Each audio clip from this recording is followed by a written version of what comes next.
안녕하세요. 사연을 부탁해입니다. 오늘의 사연을 소개하겠습니다. 그날은 아빠 생신날로 한상 차려놓고 부모님이 눈이 빠져라 기다리고 있었습니다. 저녁 식사 시간이 한참 지난 시간이었기에 제가 먼저 입을 열었어요. 그냥 내가 전화해볼까? 전화는 무슨 전화를 해. 그럼 언제까지 이렇게 기다릴 건데? 내가 볼 때는 그동안 찾아와 준 것만 해도 대단했던 거야. 그러니까 그냥 우리끼리 먹자. 음식 다 식었잖아. 여지껏 이런 적이 없었는데. 항상 찾아왔었는데 말이야. 순간 엄마 눈에 눈물이 그렁그렁해졌는데요. 아빠도 많이 서운했던 모양으로 긴 한숨을 내쉬고 있었습니다. 제가 그런 두 분을 달래듯 말했고요. 이제 형부도 형부 인생 살아야지. 언제까지 먼저 간 언니 그리워하면서 살 수는 없는 노릇이잖아. 그러니까 이제부터 엄마 아빠도 더 이상 형부 기다리지 마. 얼른 우리끼리 먹자. 제가 젓가락을 들었고 두 분도 억지로 식사를 시작했는데요. 식사를 하는 둥 마는 둥 두 분 다 현관문만 흘끈거리고 있었어요. 그렇게 한 10분쯤이 지났을 무렵 초인종 소리가 울렸습니다. 왔다 왔어. 거봐라. 내가 온다고 했잖니. 언제 그랬냐는 듯이 한바구음을 지으며 엄마가 문을 열어줬는데요. 역시나 형부였습니다. 형부가 집 안으로 들어와서 미안한 듯 입을 뗐어요. 제가 많이 늦었죠. 빨리 온다고 왔는데 너무 늦었습니다. 설마 아직 식사 안 하신 거예요? 아니야. 우리 식사 중이었어. 자네는 밥 먹었는가? 아직 못 먹었습니다. 늦어서 정말 죄송합니다. 분명히 저번 주까지도 기억을 하고 있었는데 회사에 사고가 좀 생기는 바람에 워낙 정신없이 지내다 보니까 깜빡 잊고 있었습니다. 연락드리고 출발할까 하다가 괜히 저 때문에 식사도 안 하시고 기다리실까 봐 급히 온 건데 이럴 줄 알았으면 연락이라도 드리고 올 걸 그랬네요. 형부가 정말 미안한 표정으로 안절부절 못하고 있었습니다. 이렇게 기억해 준 것만 해도 고마운 일인데 다 괜찮네. 라며 엄마가 형부 손을 잡고는 밥상 앞에 앉혔는데요. 순간 엄마 눈에서 눈물이 뚝 하고 떨어졌지만 엄마가 급히 뒤를 돌아 눈물을 훔치고 있었습니다. 최서방, 내가 자네 좋아하는 문어도 삶아놨으니까 많이 먹어. 잘 먹겠습니다. 사실 효진이 때문에 이 문어를 좋아하게 됐던 건데. 눈물 가득한 눈빛으로 형부가 문어를 바라보고 있었습니다. 언니가 세상을 떠난 지 벌써 몇 해가 지나갔지만 형부는 부모님 생신과 언니 기일을 잊지 않고 꼭 찾았습니다. 그랬기에 부모님도 대놓고 표현은 하지 않았지만 은연중에 형부를 기다렸어요.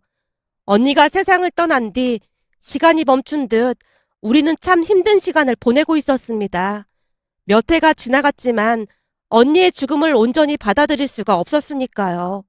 언니와 형부는 모두가 부러워할 만큼 사이가 좋았습니다. 시집살이가 전혀 없었던 건 아니었지만 형부가 중간에서 워낙 잘해줬기에 큰 문제 없이 잘 지냈습니다. 그런데 결혼한 지 1년 반 만에 언니가 암에 걸렸습니다. 여러 병원을 다녀봤지만 손을 쓸 수 없다는 말뿐이었어요. 가족들 모두 망연자실한 채 서서히 이별을 받아들이고 있었지만 형부만은 달랐습니다.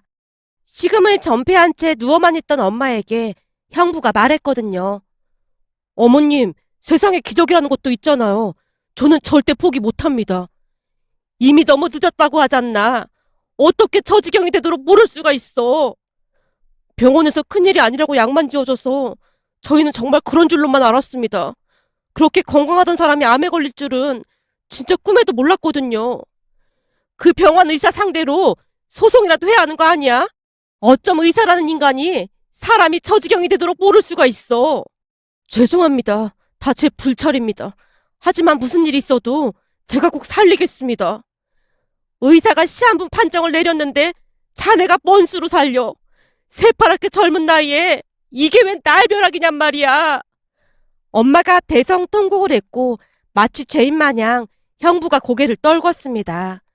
언니 몸이 조금 이상해서 병원을 찾아갔지만 의사가 큰일이 아니라고 하며 약만 지어줬다는데요. 평소 언니 성격이 워낙 잘 참는 성격이기도 했고 의사가 큰 병이 아니라고 했기에 그냥 약만 먹으며 버티고 버텼던 모양이었습니다.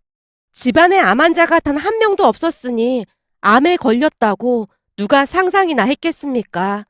하지만 계속해서 몸이 좋지 않자 대학병원을 찾았고 그곳에서는 이미 늦었다며 시한부 판정을 내렸습니다. 그 뒤 참 많은 일들이 있었는데요. 형부는 절대 포기할 수 없다며 할 수 있는 모든 것을 하기 시작했습니다.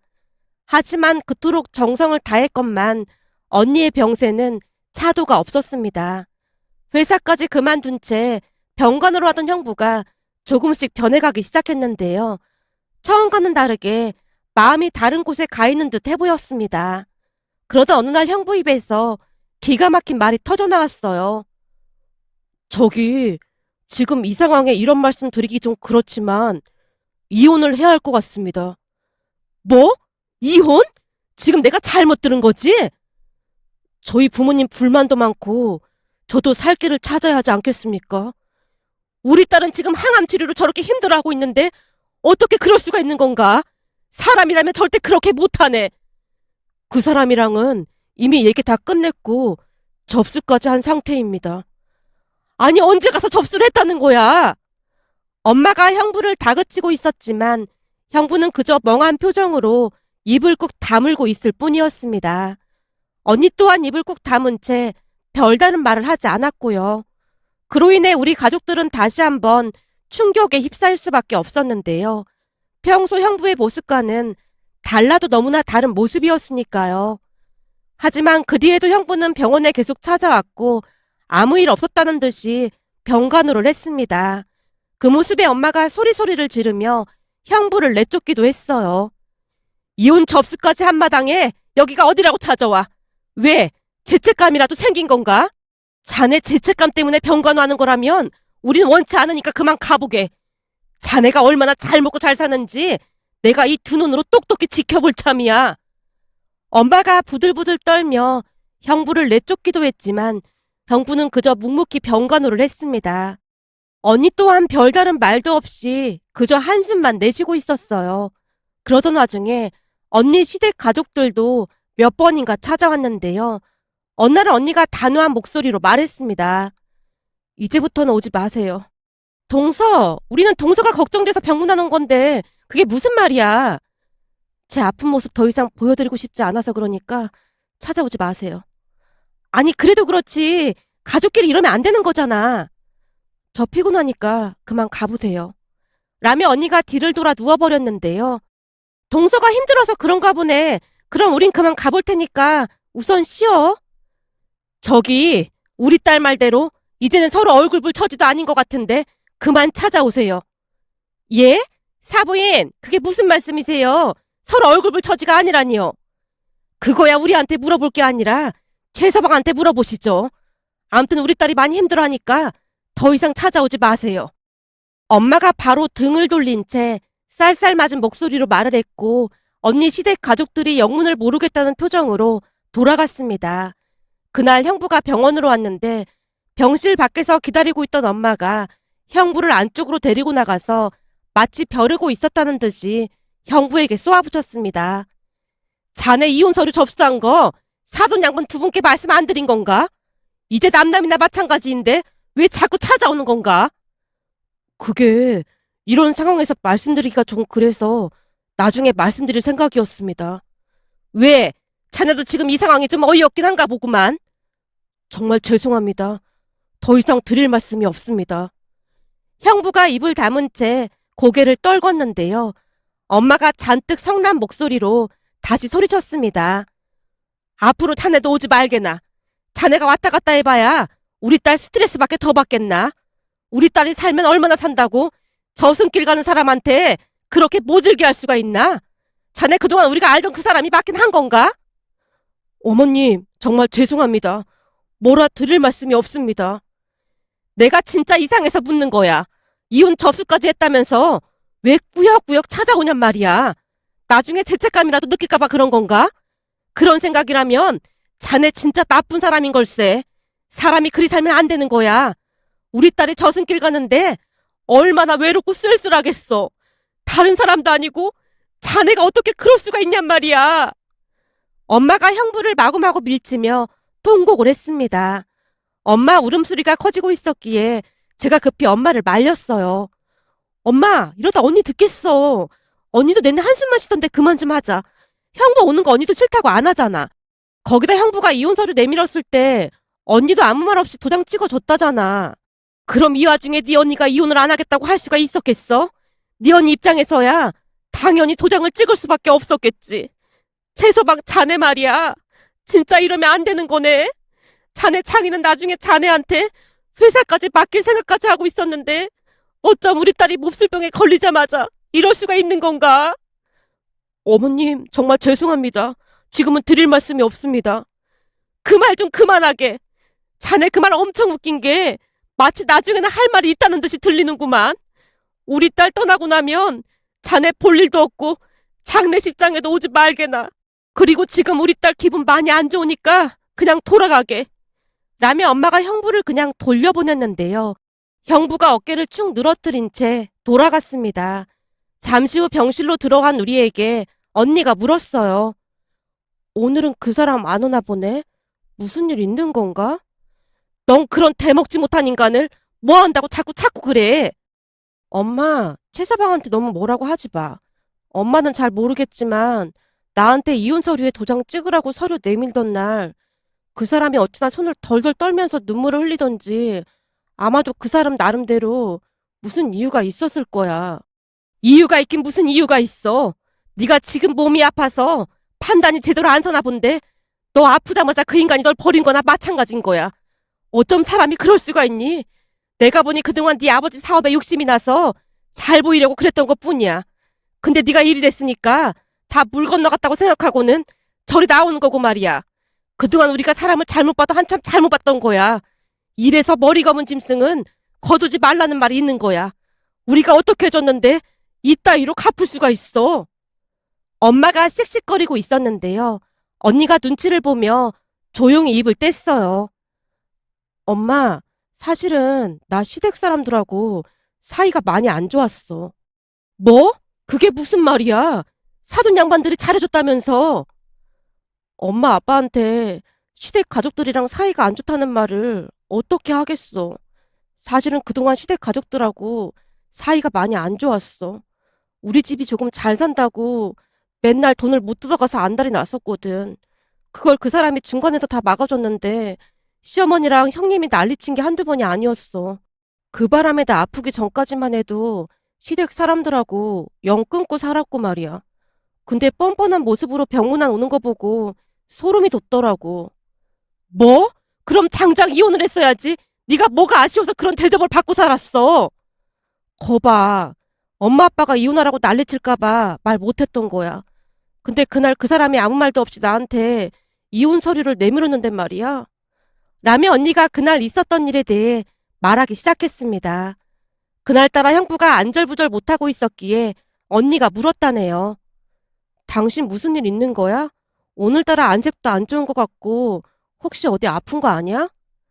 아픈 건 아닌데 당신한테 할 말이 있긴 해. 할 말? 무슨 할 말인데? 그게 말이야. 지금 이 상황에 내가 이런 말 하기 좀 그렇긴 한데. 형부가 차마 말을 꺼내지 못한 채 다시 안절부절 못하고 있더랍니다. 뭔데 그래. 난 이제는 무슨 소리를 들어도 안 놀랄 것 같아. 내가 암에 걸릴 줄 누가 알았겠어. 이제 더 이상 놀랄 일도 없으니까 그냥 말해봐. 여보는 나 믿는 거지? 순간 형부의 눈가가 촉촉하게 젖어 있었다는데요. 그냥 딱 봐도 무슨 일이 일어났음을 직감했기에 언니가 조용히 대답했다네요. 그럼 난 항상 당신 믿지. 그러니까 걱정하지 말고 말해봐. 지금 이 상황에 나도 이런 말해서 정말 미안한데 여기에 도장 좀 찍어줘.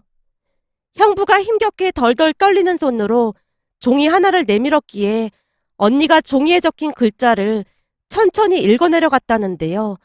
거기에는 협의 이혼 의사 확인 신청서라고 적혀 있더랍니다. 놀란 언니가 아무 말 없이 형부만 뚫어져라 바라봤고 차마 입이 떨어지지 않았던지 형부가 눈물만 뚝뚝 흘리고 있었다네요. 그때 형부 모습을 떠올리며 언니가 만감이 교차했다는 말을 했습니다. 그냥 딱 봐도 뭔가 일이 생겼구나 싶었어. 엄마, 한번 잘 생각해봐. 지금 이혼하면 그 사람한테 좋을 게 뭐가 있을 것 같아? 언니 물음에 엄마가 잠시 생각에 잠겼고 곧 입을 뗐어요. 그러긴 하네. 지금 이혼을 하면 최서방한테 좋을 게 뭐가 있는 거지? 거봐. 그 사람이 병간호하기 싫어서 갑자기 이혼을 하자고 했을까? 그렇다고 하기에는 이혼서류 제출하고도 매일같이 와서 병간호 해주잖아. 내가 보기엔 뭔가 다른 생각이 있는 거야. 거기에는 분명히 시댁 가족들이 연관되어 있을 거고. 그럼 사실대로 말을 하면 되지. 왜 저러고 있어? 우리한테 말할 수 없는 어마어마한 뭔가가 있는 게 아닐까 싶더라고. 그 얘기 듣고 내가 충격이나 받지는 않을까 하는 생각에 홀로 감내하고 있는 거고. 이혼할 때 전 재산을 나한테 주겠다고 한 거 자체가 그런 거 아니겠어? 그럼 우리한테라도 말을 해야 오해를 안 하지. 그냥 입만 꾹 닫고 있으면 우리가 알 길이 있겠어? 엄마 아빠도 나 때문에 혼비백산해 있는데 그런 말을 어떻게 꺼내겠어. 암튼 난 그 사람이 뭔가 큰 문제가 생긴 걸 알고 그랬다는 생각이 들어. 혼자 얼마나 힘들까 싶어서 마음이 너무 아파. 언니가 조용히 눈물을 떨궜는데요. 그동안 알지 못했던 사실에 엄마와 저는 큰 충격을 받을 수밖에 없었습니다. 언니는 항상 시댁 가족들이 잘해준다며 자랑을 했었거든요. 그렇게 며칠이 지나갔고 큰 결심을 한 듯 엄마가 형부를 따로 불러서 만났습니다. 저도 이미 퇴근을 했던지라 엄마를 따라갔는데 그날 형부한테 믿을 수 없는 이야기를 듣고야 말았습니다. 우선 엄마가 형부를 보자마자 추궁하듯 물었고 예상했던 대로 형부가 입을 꾹 다물고 있었어요. 그 모습에 엄마가 단도직입적으로 물었습니다. 자네가 이혼을 원했던 이유에 혹시 사돈 양반들이 연관되어 있는 건가? 우리도 대충 짐작은 하고 있으니까 사실대로 말해보게. 순간 엄마의 말에 형부가 고개를 떨궜고 잠시 후 고개를 들어 형부가 진실을 말하기 시작했습니다. 형부 말에 의하면 언니와 결혼을 하면서 피우던 담배를 끊었다는데요. 언니가 아프기 시작하면서 어마어마한 충격으로 다시 끊었던 담배를 피우게 됐답니다. 그러던 어느 날은 안 사돈 어르신이 형부를 본가로 불러서 갔다는데요. 언니가 좋아하는 반찬들을 주면서 가져다 주라고 했다네요. 평소 언니를 싫어하는 줄 알았는데 반찬까지 챙겨주는 모습에 처음으로 고마움마저 느꼈답니다. 하지만 그 마음은 얼마 가지 않아 산산조각이 나고 말았답니다. 잠시 후 안사돈 어르신이 밖으로 나갔고 형부도 답답한 마음에 담배나 필까 해서 1층으로 내려갔다는데요. 멀리서 안사돈 어르신과 형부의 형수가 아파트 뒤쪽으로 급히 들어가더랍니다. 그 모습에 뭔가 이상한 낌새를 느낀 형부가 몰래 따라가서 두 사람 말을 엿들었다는데요. 두 사람이 충격적인 말을 주고받고 있더랍니다. 어머님, 서방님이 와 있다고 해서 나오시라고 했어요. 내가 네 동서 좋아하는 반찬 좀 만들어봤거든. 딱 보니 이제 얼마 남지도 않은 것 같은데 이렇게라도 만회를 해야 할 거 아니야. 아주 잘하셨어요. 근데 서방님이 나중에 우리를 모른 척하진 않겠죠? 내내 우리 얼굴 안 보고 살아서 좀 걱정이 되더라고요. 지처가 저 세상 가면 가족이라고는 우리밖에 없는데 분명 모른 척하진 않을 거다. 그니까 병문안도 가고 장례식장에서도 우리가 연기를 잘해야 한다 그 말이야. 그래야 우리한테 마음을 돌릴 거 아니야. 동서 결혼하자마자 제 친구가 보험을 해서 제가 보험 얘기 꺼낸 적이 있었거든요. 보험 좀 들어달라고요. 그랬더니 동서가 보험 들은 게 많아서 안 될 것 같다고 했거든요. 아마 보험금도 꽤 될 거라 어머님이 서방님을 잘 꼬셔야 할 것 같아요. 거기다 제가 더 알아본 것도 있는데요. 라며 형수가 잠시 말을 멈췄다는데 아마도 주변을 살피는 듯 해보였다네요. 알아본 거라니? 그게 뭔데? 우리나라 법이 참 대단한 게 아내가 죽어도 처가 재산을 상속받을 수 있다지 뭐예요? 아니 그건 또 무슨 말이야? 아내가 죽으면 이제 처가랑은 남남이 되는 건데 처가 재산 상속을 받을 수 있다니. 우리나라 법이 그렇다고 하더라고요. 근데 조건이 있는데 서방님이 재혼을 안 하고 있는 상태에서 사돈어른 두 분이 돌아가시면 동서가 받을 수 있는 상속분을 서방님이 그대로 다 받을 수 있대요. 그게 정말이냐? 그럼 둘째가 절대 재혼을 하면 안 되겠구나. 그럼요. 동서네 친정 부모님 재산이 어마어마하다면서요. 그러니까 절대 재혼하면 안 되는 거죠. 그걸 어머님이 잘 감시하셔야 해요. 그래야 우리가 편히 살 수 있는 거예요. 이 집안의 장손인 우리 아들이 평생 편히 살 수 있다는 거죠. 알았다. 그럼 내가 절대 재혼 못하도록 해야겠구나. 라며 두 사람이 신나서 대화를 하고 있더랍니다. 그 모든 것을 들은 형부가 어마어마한 충격을 받은 건 말할 것도 없었고요. 그렇게 형부는 급히 언니와의 이혼을 감행했다고 합니다. 한참 동안 말을 하던 형부가 잠시 말을 멈춘 채 엄마를 살폈습니다. 엄마 표정이 말이 아니었는데요. 금방이라도 쓰러질 듯한 그런 모습이었거든요. 형부가 엄마에게 물을 건네며 다시 말을 이어갔습니다. 물론 보험금이랑 당연히 장인 장모님께 드릴 생각이었지만 뒷 얘기를 듣던 순간 어찌나 기가 막히던지 배신감에 치가 떨렸습니다. 그리고 이 모든 악연을 정리하자면 이혼밖에 없다는 생각이 들었고요. 이런 어마어마한 얘기를 차마 입 밖으로 꺼낼 수가 없었습니다. 형부가 눈물까지 흘리며 사과를 했는데 그동안 마음고생이 얼마나 심했을지 짐작이 되고도 남았습니다. 잠시 후 엄마가 힘겹게 입을 뗐어요. 내가 듣자 하니 재산도 전부 우리 딸한테 준다고 했다던데 자네는 어떻게 살려고 그런 건가? 저야 살아있는데 설마 삿입에 거미줄 치겠습니까? 그 사람이 너무 불쌍할 뿐이죠. 사연을 다 알게 된 부모님은 더 이상 아무 말도 꺼내지 않았고 몇 달 뒤 언니는 세상을 떠났습니다. 그동안 형부는 지극정성으로 언니를 병간호했고요. 그런데 장례식장에 형부 가족들이 찾아왔고 형부가 조용히 밖으로 데리고 나가는 모습에 몰래 뒤따라 가봤는데요. 형부가 그 사람들을 쏘아보며 조용히 말했습니다. 그렇게나 힘들게 하더니 갑자기 동정심이라도 생겼나 보죠? 여긴 뭐하러 왔어요? 우리가 가족인데 당연히 와야지. 얘가 뭔 소리를 하고 있는 거야? 가족? 가족 같은 소리 하고 있네. 그 사람 보험금이랑 돈이 탐나서 온 거겠죠. 나도 봐주는데 한계가 있으니까 최소한의 양심이 있으면 그냥 돌아가세요. 아니 얘가 자꾸 뭔 소리라는 거야? 안 사는 어르신 형부를 나무라고 있었는데요. 형부가 그 사람들에게 일침을 가했습니다. 잘 들어요. 그 사람이랑 나랑 서류상 남남이에요. 서류상 남남이라니 그게 뭔 소리야? 말 그대로예요. 그 사람 떠나기 전에 우린 이미 합의 이혼했습니다. 재산 다 그 사람한테 줘서 나 빈털털이니까 그만 가보세요. 뭐? 이혼? 퍽도 그렇게 했겠다. 네 성격이 아픈 사람을 데리고 이혼은 무슨 이혼을 했겠어? 그럴 줄 알고 내가 서류도 다 가져왔으니까 똑똑히 보세요. 형부가 그 사람들한테 서류를 내던졌고 서류를 확인하던 안사돈 어르신이 손을 벌벌 떨며 울부짖었습니다. 네가 제정신이야? 가만히 있으면 다 네 돈인데 왜 이혼을 해? 이제 나한테는 가족은 없으니까 다시는 찾지도 마세요. 아주 무섭고 진절머리근하네요.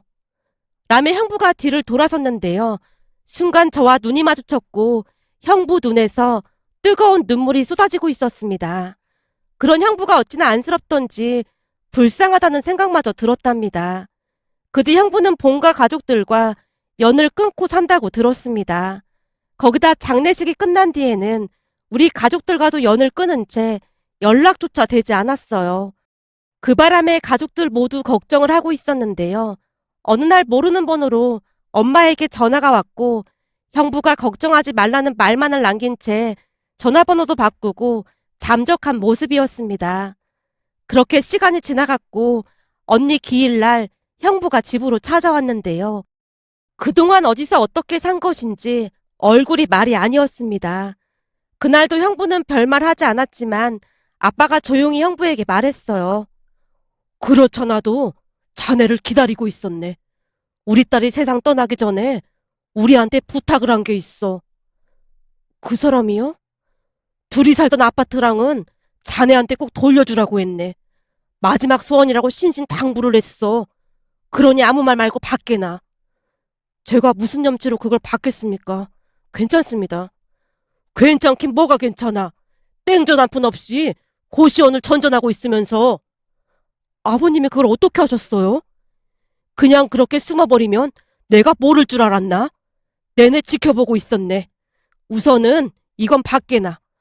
그 집 비어 있으니까 다시 들어가서 살면 되네. 그날 가족들과 형부가 얼마나 많은 눈물을 흘렸는지 모르겠습니다.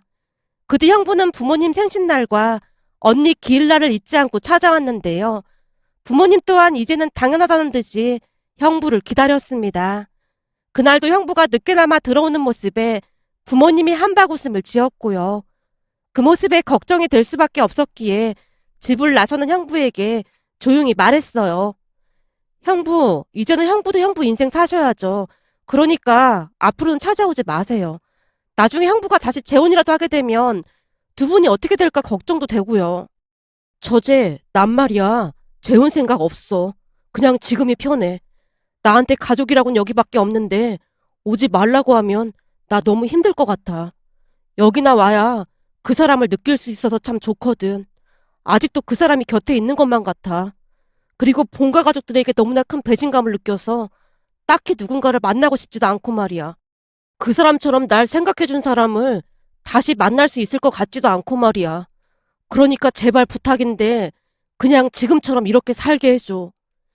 형부가 옅은 미소를 지은 채 인사를 하고 돌아갔습니다. 어두운 밤이라 잘은 보이지 않았지만 뒤를 돌던 형부가 눈물을 훔치고 있는 것 같았습니다. 그 뒤 저도 더 이상 어떠한 말도 할 수가 없었기에 그냥 묵묵히 지켜만 보고 있답니다. 며칠 전 언니 기일날에 또다시 찾아온 형부를 보며 복잡한 심경이 들어 이렇게 글 남겨봅니다. 오늘의 사연은 여기까지였습니다. 즐겁게 보셨다면 구독, 좋아요 부탁드립니다. 고맙습니다.